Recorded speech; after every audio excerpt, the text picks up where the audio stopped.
Well, thank you so much for having me here today. The first order of business, I thought we'd invite everybody into the pool since it's a water conference, right?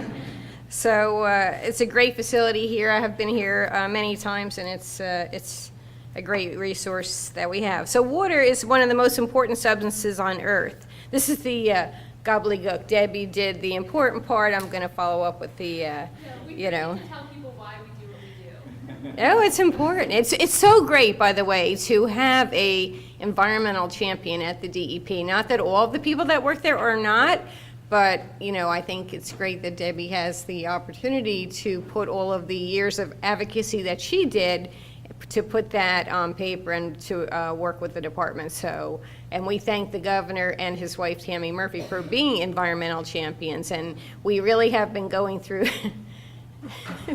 There's someone creeping up here. I'm not sure what that's about, but. And by the way, before I start, I want to introduce Rob Zuckerman, my chief of staff, and Dana Jordan, who's taking a picture, who I call on them in our office at any time. So, you know, apart from drinking to survive, people use water for many other things as well. So, by the way, I just want to take a little survey. Let me ask the first question. How many people vote in here? I have to do a little advocacy. Okay, well, that's a good thing. It's shocking to me that people don't vote. Regardless of who you're voting for, it's so important. So how many people test their water, their own water at home? How many people in here have done that? Okay, next time we have to have a little thing on how to test your own water. I tested my own water. I had a house that was like 100 years old. I thought for sure it was contaminated. I was amazed when it wasn't contaminated. But I think it's important to advocate for yourself and your friends and family, not only for all of the people in the state that we're working for.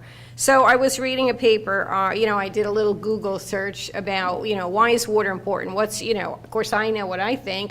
By the way, my background, my expertise is healthcare. I've been working on, while I haven't been working on the environmental issues directly, I've been working on the health aspects for many years. So I did a little search. So it said, water. What is water a human right? This was a paper that was written in 2009 by Jennifer Vettel at Columbia University. And so she said that in the world, over 1 billion people live without access to clean water resources. And I know all of you know these things, but it's important to think about it in reference to the context of what you're trying to achieve today and throughout the year.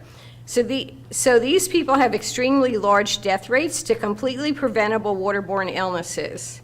Over 2 million people die every year from preventable waterborne diseases, and a large percentage of those are children under the age of 5. The World Health Organization states that in Africa, people often focus on the number of deaths through war and AIDS, but the number of people killed through water-related illnesses is almost 6 times larger than wars. Now, that's a pretty profound thought, I think. So water issues in developing countries are becoming some of the most debilitating and the most important to solve. The lack of clean water in developing countries is truly shocking. The average U.S. citizen uses 180 gallons of water a day, while in Africa, they use 10 to 20 gallons. Now, we've just taken water for granted. We just use it. We don't worry about it. We don't worry about paying for it. One of the things that the literature talks about is the fact that our water is so cheap that we really don't appreciate it. And maybe that's one thing that, you know, we need to look at. So,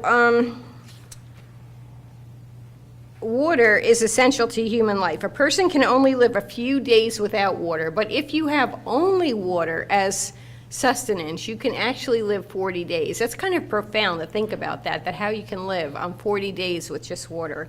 It's pretty interesting. So in the Universal Declaration of Human Rights, which was written by the General Assembly of the UN, it states that everyone has the right to life. And since there can be no life without water, then water must be considered a human right. It's scientific that we can't live without clean water, and it's important to distinguish that the human right to water implies that the water must be of potable quality. With the high death rate from uncertain water, it's clear that people without clean water are being denied their right to life. Contaminated water leads to the death of thousands of people from completely preventable diseases.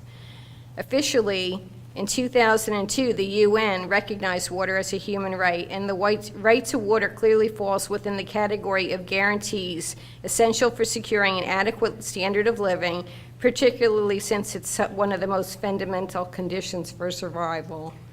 There was, if you look at what I recently, in March, I went to Israel. It wasn't my first time going there, but their water resources, what they've done in water, sets a great example for many other countries and for the U.S. in particular. I mean, they have developed that into a definite set of not only technology and sophistication, preservation, survival for them, but also in creating diplomacy with many other countries. So what can we do? Well, the first thing we could do is have a water-respecting culture.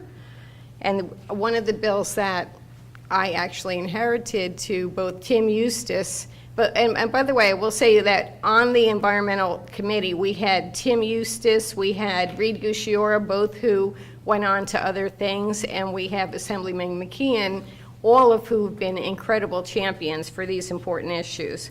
So one of the bills is a Green Amendment, ACR 85, which proposes a constitutional amendment to make a state a trustee of public natural resources and a guarantee to the people of environmental rights. And what it says is that every person has a right to a clean and healthy environment, including pure water, clean air, and ecologically healthy habitats, and the preservation of the natural, scenic, historic, and aesthetic qualities of the environment. And the state should not infringe upon the rights by action or inaction. So that's a pretty significant bill. At first, it seems sort of like pie in the sky, like something pretty far out there. But really, when you think of it, it's so basic. We think of these when we talk about Africa or some of the other. How many people know about the issue in South Africa right now? What happened? Right? That there was no water. They were going to get to a point of zero. That's like pretty profound. And when you look at what's happening in California, always they've had a long-term period where they have water shortages and rationing. When we look at Florida, how many people have been watching the news right now about Florida and the green water? Have people seen that on TV? Oh my, you have to go and look at it. It's like pea green, soup, thick, and what's happening is they have so much I'm not an expert at this, but from what was reported, they have so much agriculture, the agriculture runoff is going into Lake Okeechobee and dumping from there into the regular waterways, and it's totally contaminating all of the water. Florida had one exception, right, from federal offshore drilling, because Trump is so concerned about his property, in my opinion, that everybody else could have drilling but them, but yet they have this green water. And if we don't take action on these issues on water, not only for the drinking issues, but even in New Jersey, it's a huge part of our economy, and it's something that we have totally underestimated the impact. So in New Jersey, we had Hurricane Sandy, we had Hurricane Irene, I served on town council for 9 years before I got into the assembly, so I did have the opportunity to go through those storms with the municipalities. And recently this year, we had what they call 4 Easters now, where not only we have nor'easters, we had 4 northeasterly storms that swept away and had a big impact on our shores. So we're seeing both water problems and climate change all together, which is creating a big impact. We're seeing what I would call, or I read this somewhere, I thought it was a great term, hydrodiplomacy, right? So no one's immune from the need for safe and secure water supply. And even within the states, we're seeing a tug of war, not only on policy issues, federal, like should we have offshore drilling, but also when we had Hurricane Sandy, other states didn't want to pay for us to get rehabbed, right? But as soon as Texas had a problem, they were the ones who voted against us, then they wanted money. So when you see these water structures happening, the problems in Florida with their water, the green water, the problems with lead, all these other things, you're going to see this fight back and forth between all the other states, and we're going to see it nationally and internationally as well, as we talk about what do we do with South Africa, what do we do with Africa, what do we do with the places that don't have water. If we look to Israel and the things that they do, like we had a hearing on the $20 million Bond Act, right? At first I was like, well, I'm a fiscal conservative, even though I'm a Democrat, so I'm like, well, we really don't have $20 million, that's crazy. But after the hearing, $20 million is like no way anywhere near enough to touch these expensive things. But Israel has shown that you can do it, and you can do it in a cost-effective way, and it's important to our economy to do it and to take action, and there are many actions that we can do. So we need to develop more serious policy towards water resources. We need to look at one of the things we're looking at is this idea of the municipal and the storm utilities. Prevention of lead testing. Now, I represented for a number of years, many years, the Academy of Pediatrics. I did advocacy before I went into the legislature. And for years, we would fight with the Department of Health and say, we're testing kids at 18 months and 6 years of age for lead, and that was both lead from the water and lead from the paint. But yet they would never release the results. And we'd say, listen, we want to see and these are needle sticks, by the way. It's not like a little finger stick. You're actually going to go through the trouble of sticking a needle in a kid's arm 18 months and 6 years. Nobody wants their kid to have that.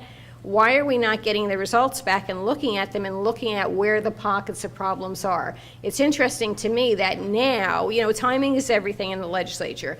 And right now, there's that focus on elevating the idea of water contamination of lead in the water in the schools. In fact, by the way, the State House, we can't drink the water there either. And not only that, even in our offices, we're not allowed to have any funds to pay for water. So we just can't, we're only lasting 40 more days, that's it.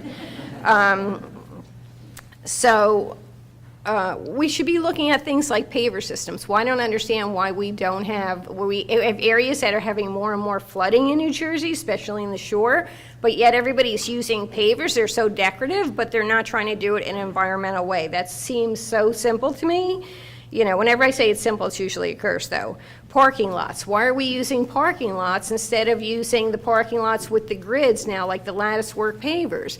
Things like that we could start changing. That would be easy. Switching to drip irrigation, looking at systems to identify and reduce water leakage. It's a huge thing in Israel. I think in Bayonne they've done it, but we really need to do that in many other areas. And we're talking about the cost and how, the state is practically bankrupt, and we're like number 2 on the list from the bottom. We want to change that. We have a high income and great resources. I believe New Jersey is a great state and we can do better on these things, but one way to do it is to change that reinvestment and address the fact that we have so many pipes that are 100 years old. In fact, we still have wood pipes. And by the way, I'm doing a little contest. The first person to get me a wood pipe. The belief of all water, regardless of sources or uses, has value and should be managed as one cycle, looking across an economic, social, and ecosystem need to deliver multiple benefits, is a great position, and one that the whole state should be working for, and we should really ramp up. Timing is everything, and right now, for whatever reason, multiple reasons really have happened, that water, everybody's concerned about water, and this is the time to really hunker down and advocate for it. You have people in the departments that are very passionate about these issues. You have worldwide attention to it. You have news about it every day, and you see kids. When you think about the cost, too, when you think about how many kids are affected by lead, right? That is a permanent but preventable situation. It's not new. These things aren't always an evil plot. It's an old state.